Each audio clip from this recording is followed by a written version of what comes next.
Hello, my name is Lillian Agwegbe, your friendly community health educator, and this is Early Lancet.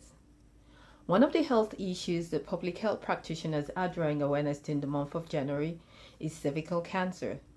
And so, January is also Cervical Health Awareness Month. Why are we drawing awareness on cervical cancer?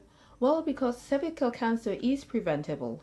Yet, in the United States, approximately 12,000 women get cervical cancer every year. What is cervical cancer? And cancer, as you may know, is when body cells grow out of proportion. And when that growth begins in the cervix, then we have cervical cancer. The main cause for cervical cancer is the human papillomavirus, the HPV virus, which is transmitted sexually. Now, you can have the HPV and not end up with cervical cancer, but the chances of getting cervical cancer increases when you have HPV. So, all women are at risk for cervical cancer, although it is found mostly in women who are 30 and older. The signs that you have cervical cancer is excess bleeding and discharge from the vagina. Please don't go and declare that you have cervical cancer because you're bleeding or you're having discharge.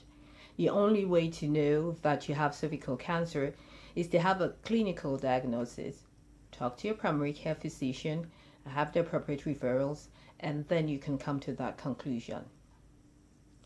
What puts you at risk for cervical cancer? There's several factors. I want to mention some of them.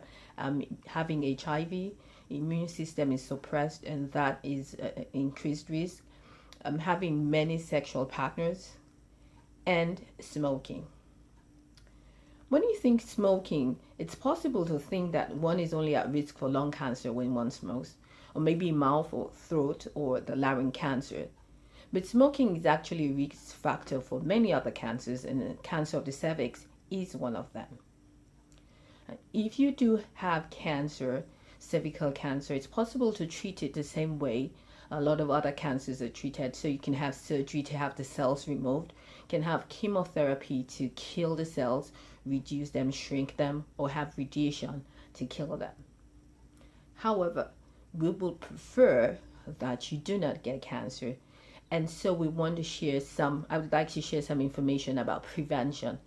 There is the HPV vaccine, which you can take. It is also available for youths from 15 years and older.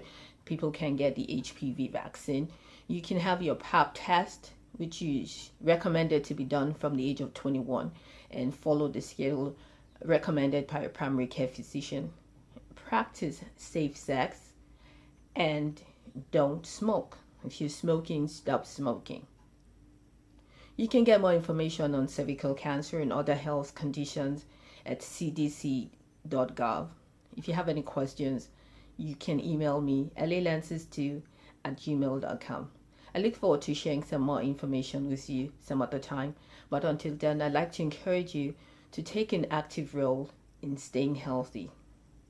Thank you.